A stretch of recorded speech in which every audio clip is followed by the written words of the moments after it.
My girlfriend said, I need to get closure first. I answered, then I'll go by myself.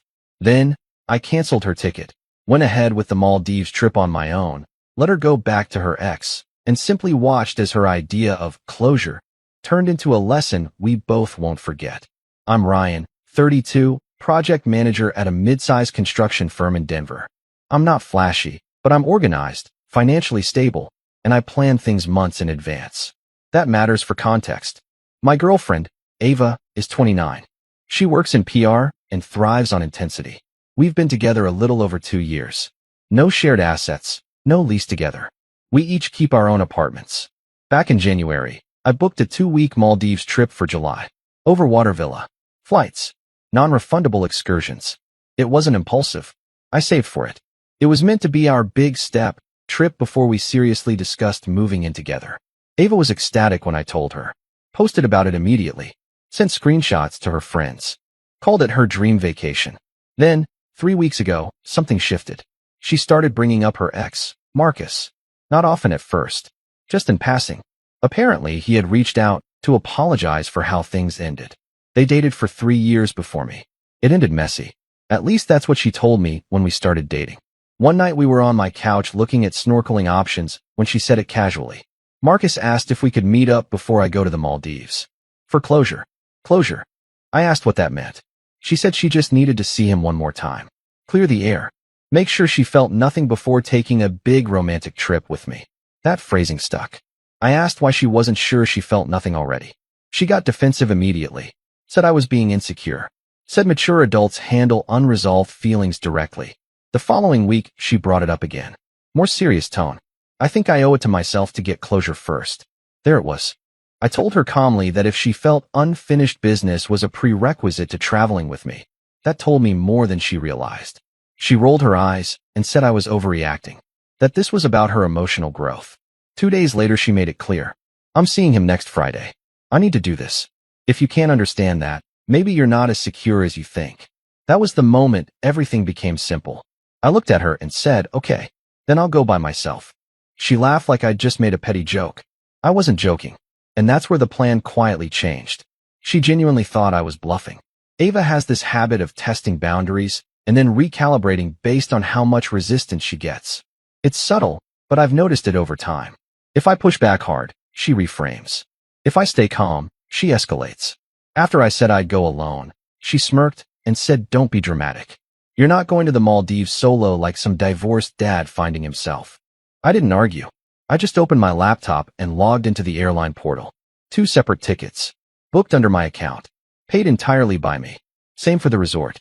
She Venmo'd me for a small portion of excursions, but the main reservations were under my name. I looked up the cancellation policy for her ticket. Refundable as credit. Transferable with fee. Interesting. That Friday, the day she was supposed to meet Marcus, she dressed like she was going to an audition. New dress. Hair done. Full makeup. She told me not to wait up because closure conversations take time. I asked one question. If this is truly closure, why does it look like a first date? She snapped and said I was insecure again. Then she left. I didn't text her all night. Around 11:40 p.m., she posted a story. Low lighting. 2 wine glasses. No face shown. But it didn't need one. That was enough data. Saturday morning, I canceled her flight. No argument. No announcement. Just clicked cancel and accepted the airline credit under my name. Then I contacted the resort and modified the reservation to single occupancy. Lost a small portion of the prepayment. Worth it. By Sunday afternoon, I booked a scuba diving add-on for myself. When Ava finally came over that evening, she had that smug energy, like she had done something mature and expected praise. I asked how closure went. She said it was emotional, that she realized she still had unresolved feelings. But that didn't mean she wanted him. It just meant she needed clarity before committing further with me. That wording again. Before committing further. I nodded. That's fair. She looked relieved. Then I told her calmly. I canceled your ticket yesterday. I leave in 12 days. Her face actually went blank. You're joking. No. You said you needed closure. I'm not competing with that. So I'll go by myself. She stared at me like I'd broken an unspoken rule. You can't just uninvite me. Actually, I can. I paid for it. The shift in her expression was immediate. Because for the first time, she realized this wasn't a test. It was a decision. The silence stretched for a solid 10 seconds. Ava blinked twice like she was waiting for me to grin and say I was kidding. You're seriously going to punish me because I needed closure? I kept my tone flat. I'm not punishing you. I'm adjusting to new information. She scoffed. New information? Yes. That you're not fully present with me. That irritated her. I told you it wasn't like that. You're twisting this. I didn't argue semantics. I stuck to facts. You went on what looked like a date with your ex 12 days before we're supposed to take a romantic trip. You said you have unresolved feelings. That tells me this isn't the right timing for a couple's vacation. She paced my living room. You're being dramatic. It was one conversation. I glanced at my phone. It lasted 6 hours.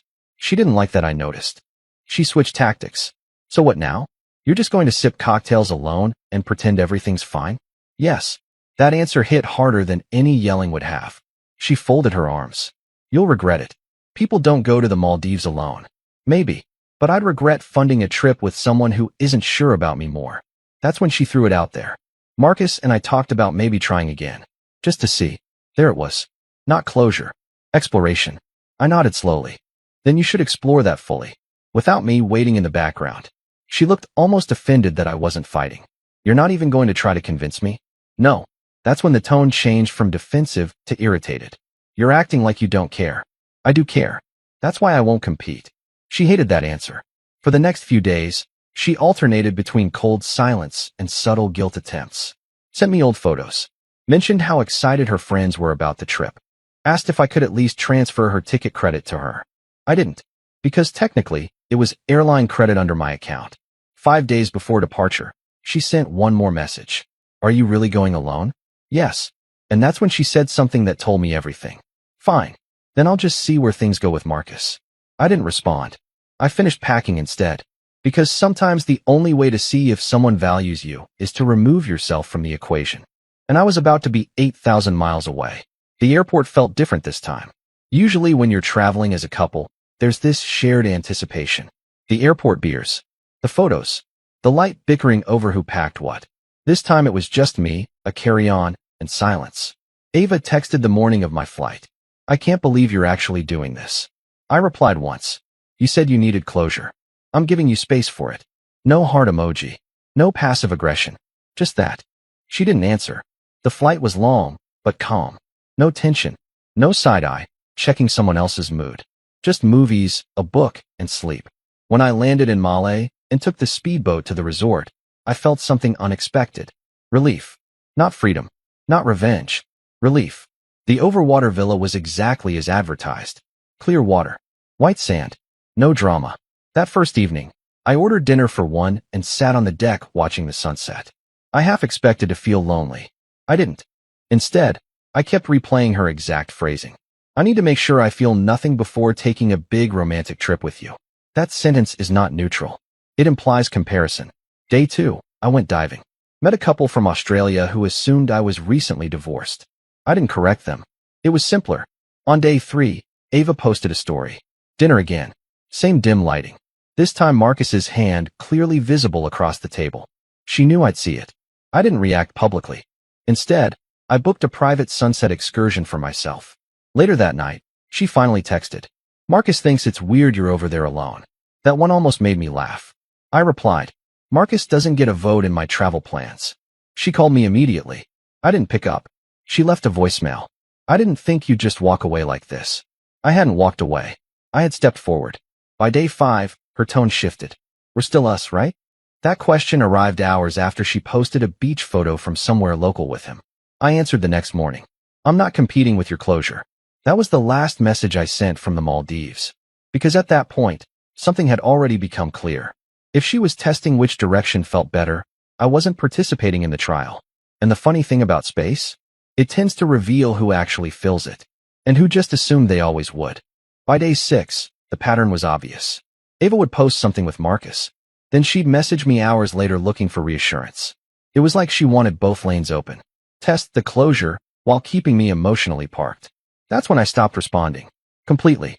I muted her notifications first. Gave it 24 hours. She sent 7 messages. Are you ignoring me? This is childish. We need to talk about where we stand. Marcus thinks you're being manipulative.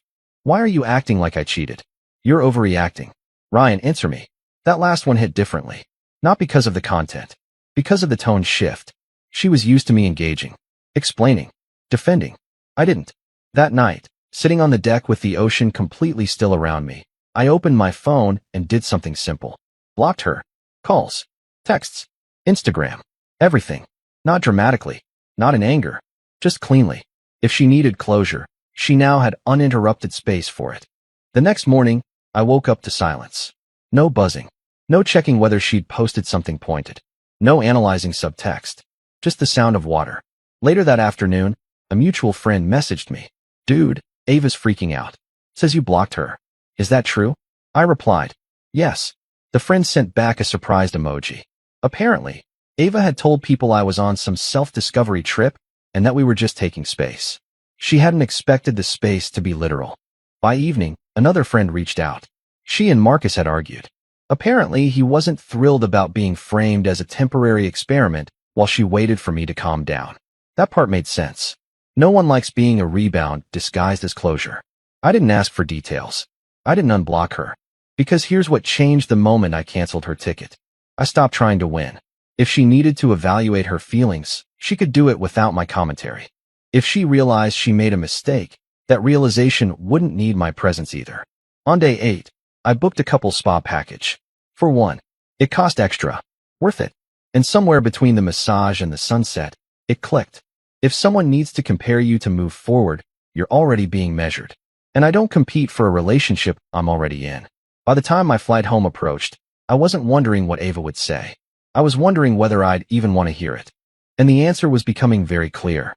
I landed back in Denver to exactly what I expected. Chaos. Not loud chaos.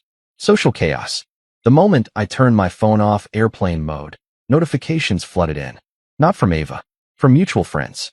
Dude, what happened? She says you ghosted her in another country. Are you guys broken up? Interesting phrasing. Ghosted her. I hadn't ghosted anyone. I had blocked someone who was actively auditioning her ex. I didn't respond immediately. I grabbed my luggage, got in my car, and drove home.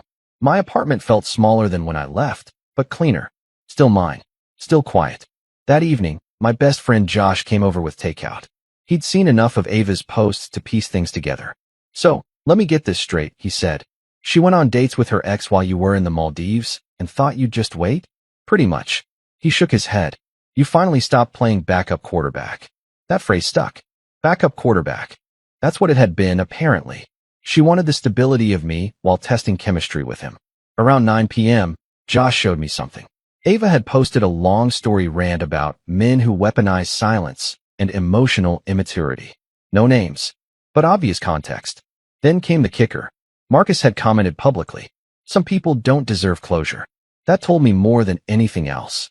If Marcus felt slighted, that meant she hadn't committed there either. She had been playing both sides. By midnight, I got an email from an address I didn't recognize. It was her work email. You block me everywhere. That's insane. We need to talk like adults. I read it once. Then I blocked that too. Not out of spite. Out of clarity. The next morning, another friend called. Apparently, Ava and Marcus had argued 2 days earlier. He didn't appreciate being the closure option. He wanted something real or nothing. She wanted time. He didn't. Now she had neither. And for the first time, I felt something other than calm. Not satisfaction. Perspective. Closure isn't something you get by reopening doors. It's something you get by choosing one. She tried to stand in both. And doors have a way of closing when you do that. I still hadn't heard her voice. And I was starting to think I didn't need to. 3 days after I got back, she showed up. Not at my door dramatically pounding. Not screaming in the parking lot. She just texted Josh asking if I was home. He told her he wouldn't mediate. 20 minutes later, I heard a knock. I opened the door halfway. She looked different. Less polished. Less certain. No makeup. Hoodie.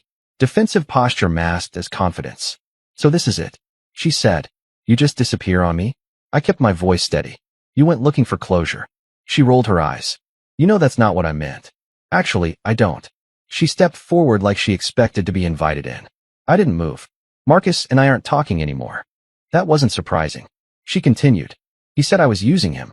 That I wasn't serious. I nodded once. Were you? That irritated her. You're twisting this. I just needed to be sure. Sure of what? That I was choosing the right person. That sentence landed exactly how it should have. Choosing. I leaned against the doorframe. You don't test drive your ex to evaluate your current relationship. She snapped back. People need closure. No. People need commitment. Silence. For the first time since all of this started, she didn't have a quick comeback. She shifted tactics. You embarrassed me.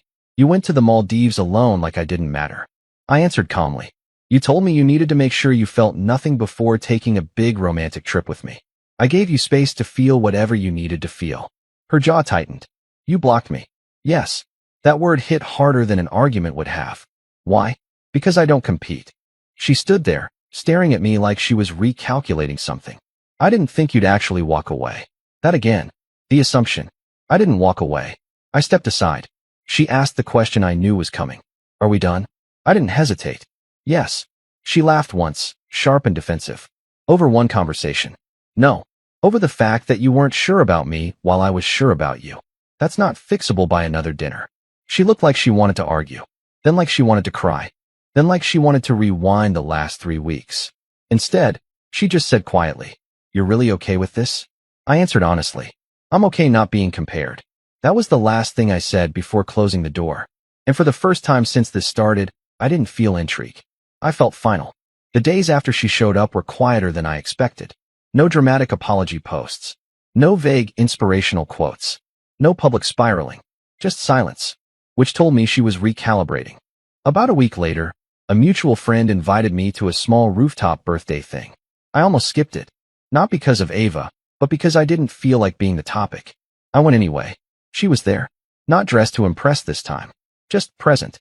We didn't approach each other immediately. But people notice tension the way they notice weather. It shifts the room. Halfway through the night, she walked over while I was grabbing a drink. Can we talk without you shutting the door on me this time? I kept it neutral. We can talk here. She nodded. I made a mistake. First direct admission I'd heard. I didn't say anything. She continued. I thought if I tested the feelings, I'd be more sure about us. And she looked away. I realized I wasn't unsure about you. I was unsure about myself. That was probably the most honest thing she'd said so far. I asked one question. So why involve him? She sighed. Because I thought I could control it. There it was. Control. She thought she could reopen something, evaluate it, close it neatly, and come back to me with a cleaner conscience. Life doesn't run like that. She looked at me carefully. You didn't fight for me. I answered evenly. You didn't choose me. Silence. That one hit. She swallowed and shifted slightly closer. If I said I'm choosing you now, I cut in gently. You don't get to circle back after a comparison test. Her jaw tightened. You're being stubborn. No, I'm being consistent. She looked frustrated. Marcus isn't even in the picture anymore. That wasn't the point. The point was she put him in the picture to begin with. She studied my face like she was searching for softness. You're really done. Yes. Not angry. Not dramatic. Just yes. She nodded slowly. Almost like she respected it, even if she didn't like it. Later that night, she left early. No scene.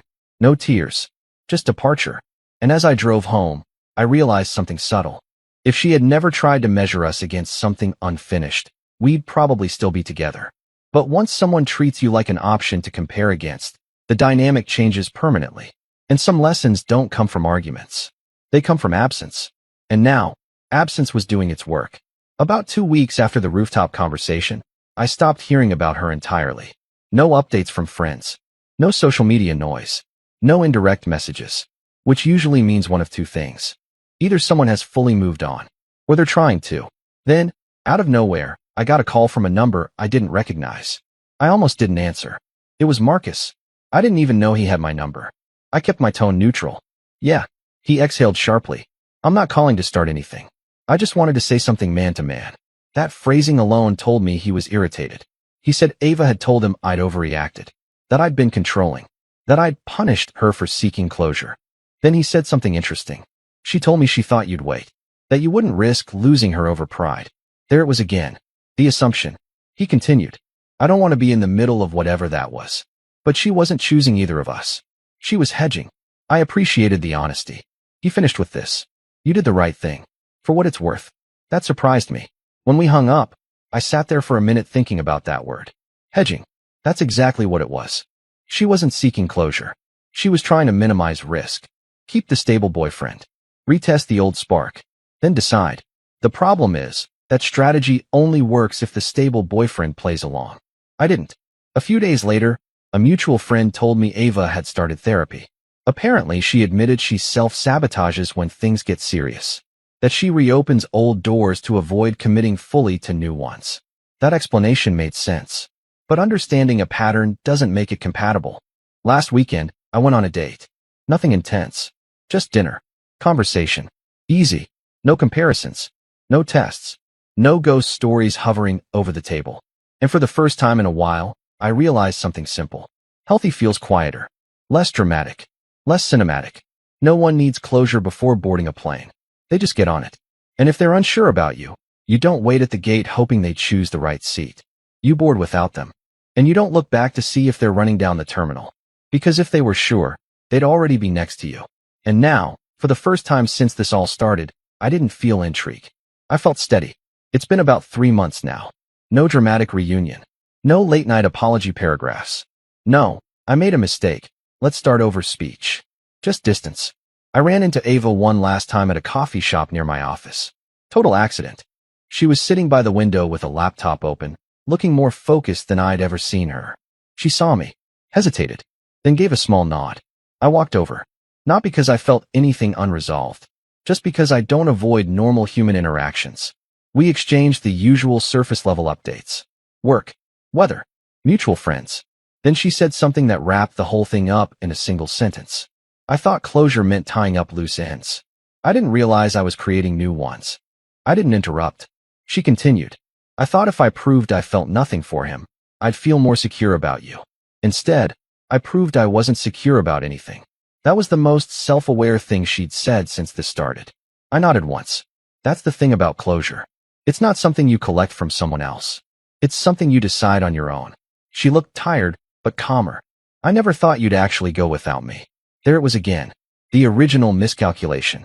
I smiled slightly. You told me you needed to make sure before committing to the trip. I didn't want to be someone you committed to conditionally. She didn't argue with that. Marcus wasn't the issue. The Maldives wasn't the issue. Even closure wasn't the real issue.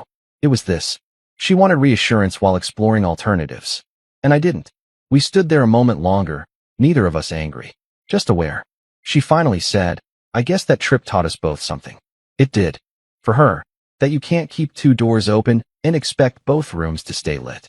For me, that if someone needs to measure you against a past version of love, you're already being weighed. And I don't participate in auditions. We said goodbye without tension. No promises. No maybe someday. Just done. Looking back, I don't regret canceling her ticket. I don't regret going alone. I don't regret blocking her. Because sometimes the most powerful thing you can do in a relationship isn't arguing harder. It's stepping aside and letting someone test their theory without you. If they come back certain, maybe it works. If they come back unsure, you already have your answer. She needed closure. I needed commitment. Turns out, those aren't the same thing. And once you realize that, the decision makes itself.